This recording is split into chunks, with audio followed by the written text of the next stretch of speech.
जो ना अभी नोटिफिकेशन जारी हुआ है एक, और इसमें कहा गया है यूनिफॉर्म सिविल कोड की बात की गई है। उसमें कहा गया है कि ना जो जितने भी संगठन हैं, धार्मिक संगठन हैं, उनसे और आम लोगों से विचार मांगे गए हैं कि यूनिफॉर्म सिविल कोड लागू होना चाहिए देश में या नहीं होना चाहिए। आपको क्या लगता है? देखिए, ये बहुत ऐसे नियम है कि जनता, कोई भी नियम है दो फाड़ होता ही है।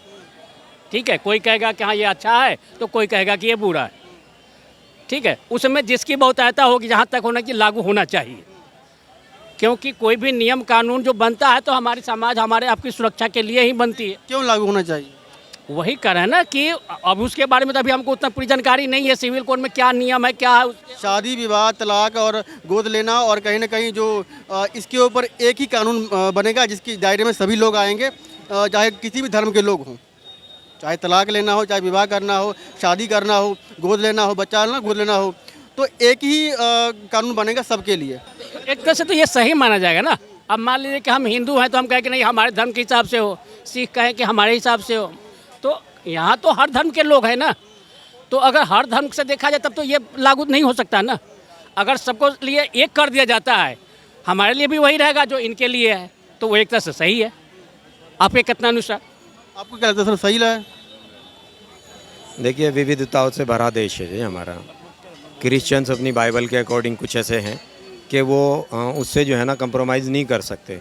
मुस्लिम्स हैं, अपनी कुरान से कंप्रोमाइज़ नहीं कर सकते। हिंदू भाई जो हैं वो हमारे अपने कुछ ऐसी चीज़ें हैं जो अपने ग्रंथों से कंप्रोमाइज़ नहीं कर सकते कि मेरा ग्रंथ पहले है, मेरा देश भी मेरे, एक राइट हैंड एक लेफ़्ट हैंड। तो अगर ये बना, पहली बात तो अभी तो सिर्फ ये लिया जा रहा है कि लोगों की राय बताइए क्या है। ये मेरे ख्याल से तो जल्दी तो लागू होगा नहीं, होगा तो कई लोगों को दिक्कत तो पड़ेगी। 1 महीने के अंदर में राय मांगी गई है धार्मिक संगठन जितने भी हैं देश के अंदर में, और आम लोगों से। भाई क्या राय है आपकी, ये लागू होना चाहिए देश में या नहीं लागू होना चाहिए देश में? अब राय तो जब आएगी लोगों के सामने निकल के, तो वो लोग अपने हिसाब से फैसला देंगे। हालांकि वो फैसला नहीं देंगे, वो एक रिपोर्ट बनाएंगे और वो उठा के फिर केंद्र सरकार को देंगे। फिर इसके बारे में केंद्र सरकार फैसला करेगी। अब जो भी होगा वो सबको मंजूर। अब मुझे बताइए, यूनिफॉर्म सिविल कोड लाना क्यों जरूरी है देश में और क्यों नहीं जरूरी है? कुछ फ़ायदे भी हैं या नहीं है? देखिए, हर चीज़ का अब जहर है, उसका नुकसान भी है, उसके फ़ायदे भी हैं। अगर जहर नहीं होगा तो जो स्नैक बाइट्स होती है, दूसरी इस तरह की जो जहर चढ़ता है इंसान को, उसकी मेडिसिन भी उसी से बनती है, तो उसका फ़ायदा भी है, उसका नुकसान भी है। इसी तरह से ये चीज़ें हैं। जैसे ना इस लॉ के अधीन ये कहा गया है कि विवाह, तलाक और ना अन्य जो गोद लेना है बच्चों का, वो एक ही लॉ के अधीन सारे आ जाएंगे। तो कहीं ना कहीं और जो धार्मिक लोग हैं, मतलब और धर्म के लोग हैं, उनको इफेक्ट पड़ेगा, आपको लगता है ऐसे? बिल्कुल पड़ेगा। देखिए, एक तो वो लोग होते हैं कि जो प्योरिटी के साथ अपने धर्म को फॉलो करते हैं, अपने मज़हब को।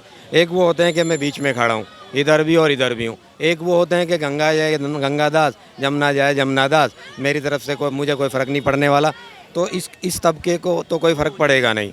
जो मिडिल वाला है उसको ये चलो भाई ये था, ये भी ठीक है, ये हो गया, ये भी ठीक है। जो एकदम एक साइड खड़े हुए हैं, और वो हर मज़हब में है, हर धर्म में है। वो क्रिश्चियनिटी में भी आप देखेंगे बड़ी मजबूती से एक ग्रुप अपने धर्म को पकड़ता है, हिंदूज़ में भी, मुस्लिम्स में भी है। तो इस तबके को, इस ग्रुप को तो ऑब्वियसली फ़र्क पड़े ही पड़ेगा। मास्टर स्ट्रोक बताया जा रहा है कि अगर 24 के पहले चुनाव हैं और ये यूनिफॉर्म सिविल कोड लेकर आना एक मास्टर स्ट्रोक है, लगता है आपको कुछ? किसके लिए मास्टर? बीजेपी के लिए, सरकार के लिए, कि मास्टर स्ट्रोक खेल रही है कहीं ना कहीं, 24 का चुनाव आने वाला, ऐसा कहा जा रहा है विपक्ष के द्वारा। साल भी पूरा नहीं है और रहा मास्टर स्ट्रोक का कि अगर इस मुद्दे को ना भी लाए गवर्नमेंट, इस मुद्दे को आगे ना भी लेके आए, तो गवर्नमेंट तो चेंज होने वाली है नहीं, प्राइम मिनिस्टर तो चेंज होने वाले हैं नहीं, कम से कम इस योजना में। तो अब विपक्ष क्या कह रहा है, क्या सोच के कह रहा है, ये उनके अपनी सोच के एतबार से। यूनिफॉर्म सिविल कोड वो एक क्या नाम है कोड है जिसके according adoption process, Hindu marriage, Paris marriage, Christian marriage और हिंदू विरासत जो ऑक्यूपेशन, वो सब इक्वल राइट मानेंगी। ये डाइवोर्स रेट जो एक ही बराबर रहेगा, कोई ये अब नहीं होगा कोई भाई किसी की 18 साल में शादी होगी, किसी धर्म में 21 साल में, सबके लिए एज बराबर हो रहेगी, सबके लिए डिवोर्स प्रोसेस एक जैसा रहेगा, सबके लिए मैरिज एक जैसे रहेगी क्रिश्चियन के लिए। तो ये सब लाया गया है, इसमें कोई गलत नहीं है, आना चाहिए। अब शादी अब ये विपक्ष को तो इस मुद्दा चाहिए क्योंकि उस पर कोई मुद्दा नहीं है, तो वो तो कीचड़ उछालेगी और उसको उछालने से कुछ होगा नहीं। चाहे मोदी जी मुद्दा लाएं चाहे ना लाएं, ये 3 मुद्दे लाएं, एक मुद्दा लाएं, जो लाएं, उनकी सरकार चेंज नहीं होगी, कोई फ़र्क नहीं पड़ेगा इस पर।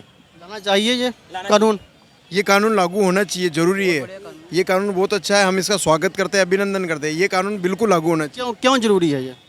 क्योंकि जो भी धर्म है उसके अंदर एक, अभी जैसा कि भैया ने बताया था कि उसके अंदर उसकी जो एज है वो एज के अकॉर्डिंग शादी विवाह हो, वो उस एज के अंदर बंद के बाद में उनकी शादी हो, इसलिए ये कानून आना ज़रूरी है, ज़रूरी है।